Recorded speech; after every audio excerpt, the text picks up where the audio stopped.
up, everybody? Mr. Roach here, and welcome to another episode of OSP Unmuted, where we want to hear your background noise. And as always, we have the amazing Lexi Lee. Hey guys, what's going on? I'm not going to be leading this interview today, but I have two things that I just want to remind y'all about. First things first, we all love money, right? I know I do. Yeah. Word. FAFSA is open for the renewal, so make sure you're reaching out to your counselor so we can get you set up with that. Also, it's my favorite time of the year. It's almost time for the No Shave November Challenge, OSP edition. If you're interested, please make sure that you're reaching out to me, Mr. Roach, at RROCHE at NJCU.edu. I hope you enjoy episode 2 of season 3. All right. And Fabo today is going to be talking about the transition from undergrad to graduate studies, which is something that we strongly encourage our students to continue their educational journey. So without further ado, let's go. Hey baby, what's going on? I'm good. How are you? Living. Thank you for having So we're pretty much here to do no talking, and we want to hear literally your background noise. So wherever you want to start, babe. Okay, so recap. Let's just say I've been out of school for a good 7-8 years. So I didn't go straight into undergrad, and graduate school. So, graduated from NJCU. Then went ahead and jumped right into grad school. I did not want to take a year off because I already had a huge gap. So. All right, but wait a minute. Hold up. You said that so fast. Give the audience some meat and potatoes. What's your undergrad degree in? Okay. Why you want to pursue your grad studies? Okay, so my undergrad, I graduated from NJCU with my bachelor's in sociology and anthropology in 2020 during the whole pandemic. And now I'm going for my master's in clinical mental health. I wanted to do the social work route, but after my intern and seeing, I shout out to all the social workers, but the pay wasn't enough, in my opinion, for all the work that they do. And then plus dealing with clients, I felt like clinical mental health was the way to go because social workers are resources, whereas clinical mental health, we can help the client unpack their trauma and help them move forward. So I went that route. Wow. Wow, that sounds so heavy. That was wow. You're strong, babes. You decided to go. Thank you. So, tell us, how is grad school now? What's your process? How the transition? What's some of the things that if a student in their senior year in particular that want to go, Lexi, she's going to grad school. Okay. But what type of information would you give us? Whereas, some of the things that need to be, the challenges that lie with that. Get to know your advisors. Get to know as soon as you declare major for your master's and he tells you who your advisor, reach out, send an email, introduce yourself. For counseling is 2 sections, clinical and school. So you want to differentiate which one you are. And then meet with the whole pandemic. I sent an email to Dr. Giorgio. And we set up a Zoom. I introduced myself, give him a background because this is a whole different advisor who doesn't know anything about you versus your undergrad and your OSP advisor. So you want them to know who you are. Do not be nervous when you go to grad school. You're going to see people older than you. Definitely someone in there. Well, I'm 31, but Lord. Don't look it. Someone that's in their 40s and 50s. And it kind of get a little intimidated sometimes, especially in class. Then you realize that they actually have the experience. Where as far as you're not even in the field yet. So you will be in there with people that this is their second master's, or they've been in a career for 20, 30 years. They just want the degree to support them being in that field. So do not be intimidated or scared. And you use them for help, actually. Use them for help.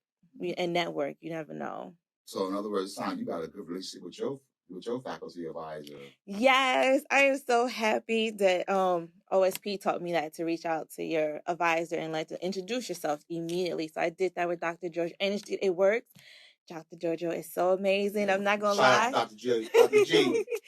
I'm not gonna lie. I took coming from OSP. I wanted to keep my funding, so I was full-time student. I took 3 classes, and Dr. Giorgio was like, that's not a good idea. For first-year student, we recommend 2. But she understood, the funding. So it was hard because I had class Monday, Wednesday, Thursday. Baby, you were not going to get them. You're not going to get those readings done in time. I was falling behind.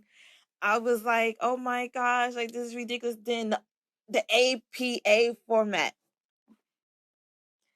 I know you hate it now. Practice. You're a senior, practice. Because once you go to grad school and then look what you're getting your master's in, so through, because they have different section of APA. Practice. A lot of professors now is telling you, oh, we don't need all of that. Do MLA. When you get to grad school, baby, the teacher will only give you about 2 chances. After that, boom, down to the heading being wrong, point taken off. Your name is not in the right. You already know it. Yeah. Exactly. So that's the one thing. See, undergrad, they don't, teachers, you're like, oh, it doesn't matter. You don't need the format and the structure. Once you get to grad school, you definitely need that. Well, some professors take off certain things, but you need to keep the format down to the margin, the inches, and what. Yes.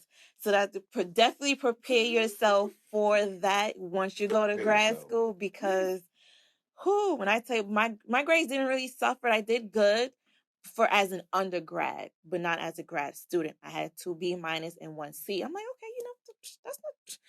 Then I met Dr. Giorgio, and then I found out that the 2 Bs that I received were in my main core class that I needed to move further along. So I was like, got it. I needed a B or better. That's another thing with grad school. You cannot get anything below a B at all. Like, not a B minus at all. No, B minus maybe, for some classes if it's not a major requirement for you, but well, the B minus, they call you into the office because they like, all right, what's going on with this right now? Yeah. Because you got to understand you're on a grad level. Yes. Which grad courses is pretty much 600 level and above. So. And then this is where I definitely reach out with your advisors, not till the last minute. And I even had some of my teachers reach out to me. Dr. O, she was just like, she set up a meeting for me and she was like, I see you struggling and this and that. And then she recommended, then, I gave her my background as well. And she was like, oh, you're OSP. She was like, Ryan Rouse just graduated. Reach out to him.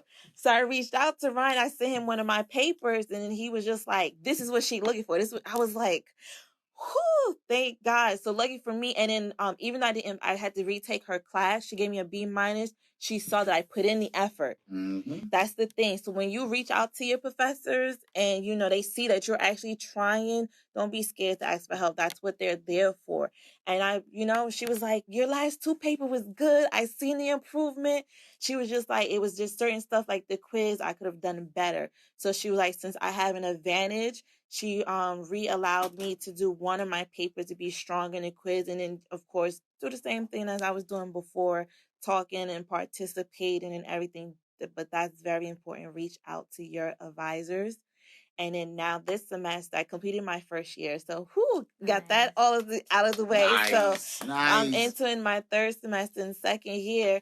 And also my advisor, Dr. Georgia, she's so amazing. She found out my strength as a grad student.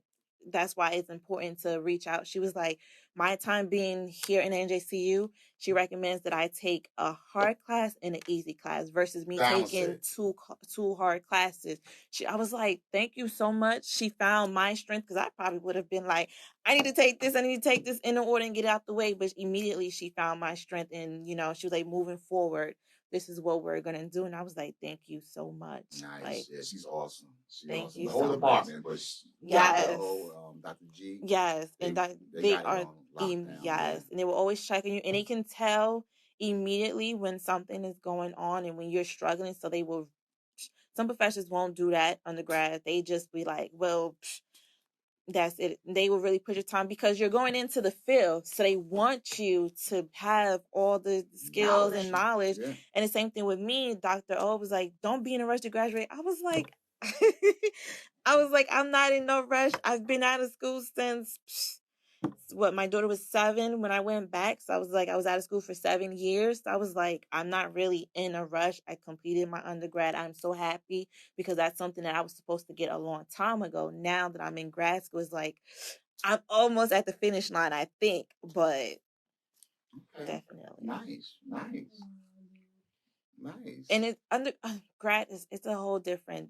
It's different way of thinking. Yes, and especially now, and that's why I brought up this topic because my cousin go to King, so he's been asking me my first year was like, how is it now? He was like, oh, you did good. I said, well, grad school they don't play.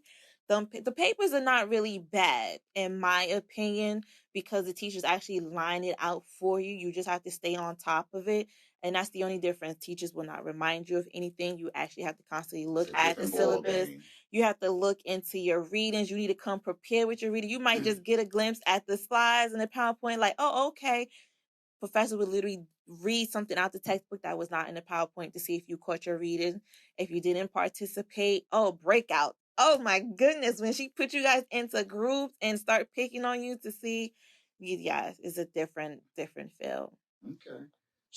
Now, my question to you is this, and I think a lot of students this might be the caveat right here. Because when you talk about grad school, people think it's like, wow, like it's like extremely hard, which is challenging. That you come to school for. But I think more so, what students really kind of get scared of is the process. Like, how is the process? Like, what would you recommend an undergrad student to do if they plan on pursuing a grad? Because, you need recommendation letters and stuff like that. Can you talk about that? Definitely. I believe they ask for one professional and a mentor, someone that knows you throughout your undergrad time in school.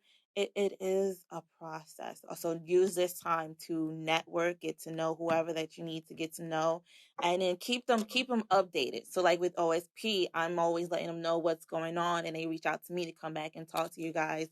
Always, that's the process. And the essays, that's another thing. Get your essays in order, have somebody double look.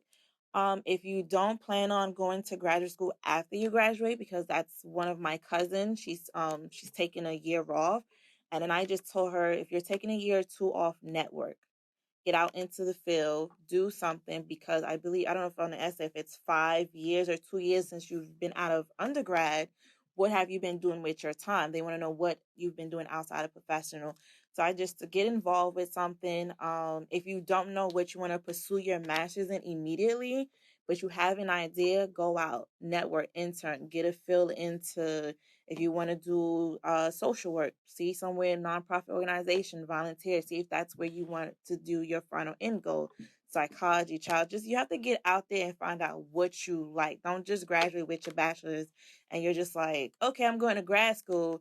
Also have the experience behind you to help you move further along in grad school. Yeah, and I think, as an academic advisor, that's the one thing I try to link up with students. Like, okay, why are you pursuing this? And then I strongly encourage the importance of trying to pursue the grad because it's so important. Especially once one thing people fail to realize, education becomes a part of your lifestyle. Yeah. So when you're not in school, it's like, I'm beat. Like, yo, what's good? Yes. Like, I'm beat. And then now you get back into the line of fire here. Yes. Now you're pulling your hair out. Oh, my God, what's going on? Yes, definitely. So that's why kudos to if you just graduated and you're 24, 23, and get it while you can. Because, baby, when you turn 31, you're just like, oh, Lord. I ain't going to. Okay. See, I'm feeling real old right now. You shouldn't have did that. I'm sorry. But then like ARP over here, like I'm 31. I'm like, but then I think it's different because versus as an undergrad, you have no responsibilities. Whereas for me, I have a responsibility. I have a 10-year-old daughter. I work. I have a social life. So that's why when Dr. Georgia was like, you sure you want to take 3 classes? You have so much going on. So if you have no responsibility, your parents is paying for your master's, enjoy going straight to grad with no responsibility. All you have to do is just work and go to school, enjoy it, versus as me, I had to find balance between those two, which dropped me to part-time instead of full-time. Right. So that's what I want to ask you. Like, how do you keep the energy for all that? Like me being undergrad with my major, I'm a musical theater major. That's stressful in itself already, just doing these 5 years. How do you manage to be a mom, have time for yourself, do grad school, do your homework? Like, how do you balance all that? And where do you get your energy from? Because respectfully, she was bouncing off the wall today. She was. I was like, oh my gosh, it's drain me. Well, I would say I was just in your shoes before the whole pandemic. So I actually had a full-time job. I was a manager for Men's Warehouse for the tuxedo department. Then I was working I'm still working down at NJCU. I do the desk assistant. Then I was doing my internship at Women Rising and then still taking classes. I'll say my boyfriend and my mom and my daughter kind of, help me out along the way. My mom would, take my daughter, or my daughter would just be like, all right, mommy, I know you have school. I'm not going to bother you, but I did this and this. And she definitely stepped up. And then my boyfriend, he definitely knows when it was midterm. He can tell when I'm burnt out before me. So he's just like, I'm taking you away. No computer, no nothing. No, you're gone. And he'll just be like, I'm locking you in a hotel. Just sleep. He won't bother me. He'll disconnect me from the world, from my daughter. He just like, Fat, recuperate. You're doing too much. Take time out for me. So I think during the pandemic, when everything shut down, is when I learned to take time for myself. It's not going to be easy. You definitely need that support system behind you. You definitely need it, and it works out when you do have that, because they understand when you're going like final exam, midterm, they understand like your focus. You have tunnel vision, you have things that you need to get done and completed. You don't need no extra distraction. So definitely have that support behind you, because it's very handy. Yeah, it's very important. I mean, undergrad, you need a lot of support. So grad, forget about it. Definitely need as much support as and then for me, it's hard because I'm the first one in my family. So which is why I'm happy that my cousins are coming to me and asking me. And then I can't go to my parents. My parents don't understand. My mother don't understand either. Like, I just sit there, like, I have a routine. My mom is like, oh, I need you Wednesday, Thursday. I'm like, no, I can't give you Wednesday and Thursday. Why not? Wednesday is the day where I'm home. I have everything laid out in the living room. I'm preparing my stuff for Thursday, going over my notes from reading the textbook. Thursday, my daughter knows the routine. When she come home, do not bother me from 4 to 9. She does her thing, and I'm sitting in class, and I'm doing what I have to do, and then that's it. It's hard, but I guess when you at the finish line and you do an internship, I guess, and practicum, and I'm just like, you'll feel like all your hard work paid off. Okay. Well, again, I mean, education alone it pays, it's going to pay off regardless. Yes. But I just think it's so important that, like, you find a balance, because during grad, self-care is like number one. And that's why I wanted to ask you, outside of, your boyfriend picking you up so you out, what's some other self-care exercises or techniques that you use to help kind of keep you balanced? I started meditating because of the pandemic, so I do meditate. I put on the sound music in the house on the computer. You mean the rain and all that? The rain, the fire, all of that. Lord. I lit the it works. And the candles, if you just lay in your bed and you have your smell good candles in, and you just like, you vibing out. And I like my peace and quiet. Like, so when my daughter is gone, and it's just like, yes, and it's just like, I very value my peace. And then I get in my thoughts, and also it's just like, okay, Fab, do not think about bills. Fab, do not just get zoned. It takes a while, but it works. And as long with music, just listen to something that relaxes you and just jam out to it, or go out. And I have a spa day to myself where I get my feet and my hands done, and just something. It's always something. Some OSP checks, they really What OSP check? The refund check, you already know what it is. Oh, I didn't get mine yet, so I'm still waiting.